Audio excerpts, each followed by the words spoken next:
मेरी खुली चुनौती है कांग्रेस पार्टी के नेताओं को, कोई बताए कहां किस कानून में लिखा है कि मंडी बंद होगी, कहां लिखा है कि एमएसपी बंद होगा। है कोई कांग्रेस के नेता में दम या विपक्षी दल के नेता में दम जो बताए कि किसी कृषि कानून में कहीं पर भी लिखा है कि मंडी बंद होगी, एमएसपी बंद होगी। आपने कहा मंडियां, अनुराग जी ने कहा मंडियां खत्म नहीं हुई, सही बात है। मंडी, इसमें कोई प्रावधान नहीं मंडी समाप्त करने का। 2 मंडियां बन गई हैं, एक निजी मंडी जिसमें टैक्स नहीं लगेगा और एक सरकारी मंडी जिसमें टैक्स लगता है। 2 मंडी, एक देश एक विधान, एक देश एक संविधान, एक देश एक निशान, एक देश एक चुनाव, एक देश एक मार्केट। तो एक देश 2 मंडियां क्यों? किसान ही क्यों मिला आपको? एक मंडी। और ये जो टैक्स आप कह रहे टैक्स मुक्त कर दिया, टैक्स कौन देता है? खरीदार देता है इन मंडियों में टैक्स, किसान नहीं देता। पंजाब में 6.5%, हरियाणा में 4% और सरकार को देता है। हरियाणा पंजाब का आज ग्रामीण इंफ्रास्ट्रक्चर अच्छा क्यों है? हर गांव में अच्छी सड़कें क्यों हैं? क्योंकि ये जो टैक्स जाता है ग्रामीण इंफ्रास्ट्रक्चर और इन मंडियों के और किसानों के विकास के लिए इस टैक्स का इस्तेमाल होता है। इसीलिए आज पंजाब हरियाणा सबसे आगे। एमएसपी है, एमएसपी था, एमएसपी रहेगा। प्रधानमंत्री जी ने कहा एमएसपी थी, है और रहेगी।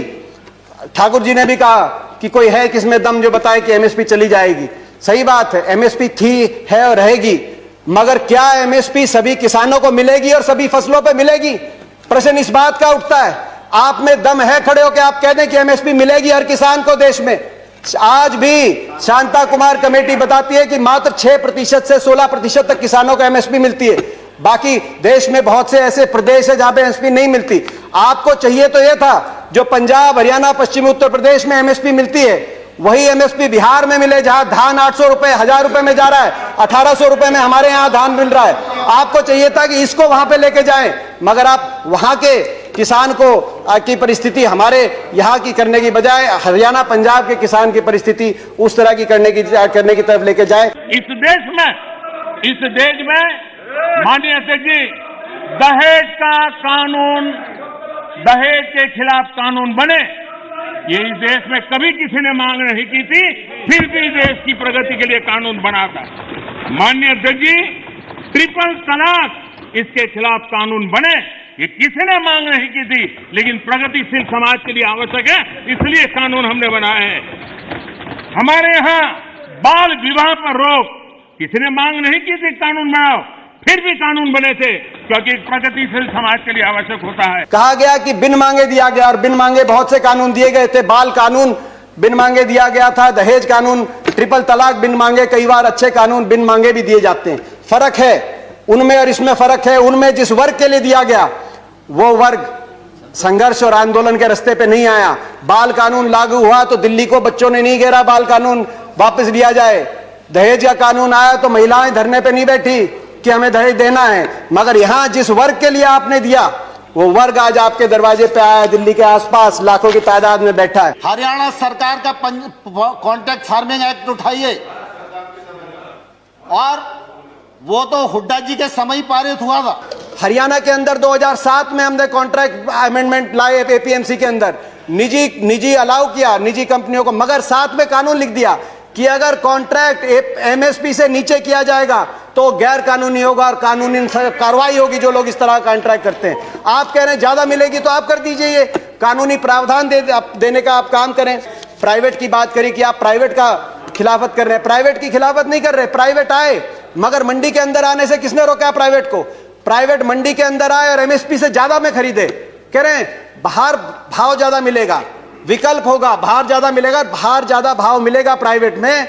तो आपको यह कानून बनाने में क्यों आपत्ति है कि अगर एमएसपी से कम का कोई कॉन्ट्रैक्ट होगा तो वो कानूनी बाध्य, उस पर बाध्य होगा। कान खोलकर सुन लो, ये हुड्डा कमेटी की रिपोर्ट के कारण आए। आपने कहा कि एक शरद पवार जी ने चिट्ठी लिखी थी, आपने कहा कि मुख्यमंत्रियों का समय हुड्डा कमेटी ने भी इसकी सिफारिश करी थी कि एपीएम सुधार हो, एपीएमसी एक्ट के अंदर बदलाव हो। मैं बताना चाहता हूं कि हुड्डा कमेटी ने, जिस कमेटी में प्रकाश सिंह बादल जी, ममता बनर्जी जी और नीतीश कुमार जी भी सदस्य थे, उस कमेटी ने क्या सुझाव दिया था इस पे? उन्होंने कहा था कि एपीएमसी में सुधार हो, मगर एपीएमसी का विस्तार हो। सबसे पहले मंडी, जिस प्रकार से हरियाणा में हर 10 किलोमीटर में मंडी हमने स्थापित करी थी अपनी सरकार में, पूरे देश के अंदर हर 10 किलोमीटर में मंडी बने। दूसरा, प्राइवेट अगर आए तो मंडियों के अंदर आए, एमएसपी से ज्यादा पे खरीदें, एमएसपी से कम पे खरीदते हैं तो कानूनी कार्रवाई हो, वो ऐसी खरीदारी अलाउ ना हो। तीसरा, एमएसपी की कैलकुलेशन C2 के आधार पे हो, A2 कॉस्ट नहीं, C2 खर्चे के आधार पे एमएसपी कास्ट हो, जो आज किसानों की सबसे बड़ी मांग है।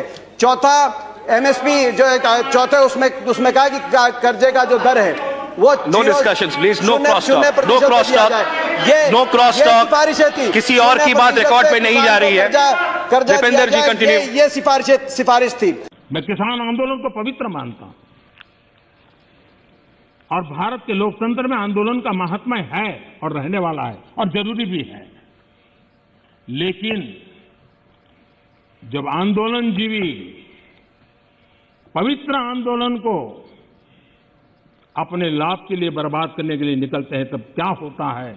कोई मुझे बताए, 3 किसान कानून की बात हो और दंगाबाज लोग जो जेल में हैं, जो संप्रदायवादी लोग जो जेल में हैं, जो आतंकवादी लोग जेल में हैं, जो नक्सलवादी जेल में हैं, उनकी फोटो लेकर के उनकी मुक्ति की मांग करना, ये किसानों के आंदोलन को अपवित्र करने का प्रयास है कि नहीं? प्रधानमंत्री जी ने एक और बात की कि इस आंदोलन में कुछ पवित्र लोग हैं और कुछ अपवित्र लोग हैं। प्रधानमंत्री जी की बात हम मान लेते हैं, कम से कम आप पवित्र लोगों की बात मान लीजिए। आंदोलन में जो पवित्र लोग हैं, अगर आंदोलनकारी पवित्र हैं, पवित्र भावना से अपने हक के लिए बैठे हैं, आप उनकी बात मांग लीजिए और इसकी शुरुआत आप दो कदम उठा के उसकी शुरुआत करिए। आप तुरंत, मैं मांग करता हूं, बातचीत के दरवाजे, क्योंकि आप भागे थे 11वें राउंड में बातचीत से, 12वीं बातचीत के दरवाजे खोलें। आपकी प्रजा है, अपनी प्रजा की बात मानने से आप छोटे नहीं होंगे, अपनी प्रजा की बात मानने से आपकी हार नहीं होगी। बातचीत के दरवाजे खोलते हुए, और दूसरा, जो 200 लोगों ने, 200 से ज्यादा किसानों ने अपनी जान कुर्बान करी है, उनके परिवारों के लिए आपके लिए सहानुभूति का एक शब्द नहीं निकला, कम से कम उनके परिवारों की मदद के लिए एक पैकेज की घोषणा करके विश्वास बनेगा। हम विश्वास बनाने वाले लोग हैं, विश्वास बनेगा। मैं हाथ जोड़ के आपसे प्रार्थना करता हूं, आपकी प्रजा, आपके लोग हैं, इनकी बात मानिए। आपका बहुत बहुत धन्यवाद। जय हिंद, जय जवान, जय किसान। आप देख रहे हैं सत्य खबर, सत्य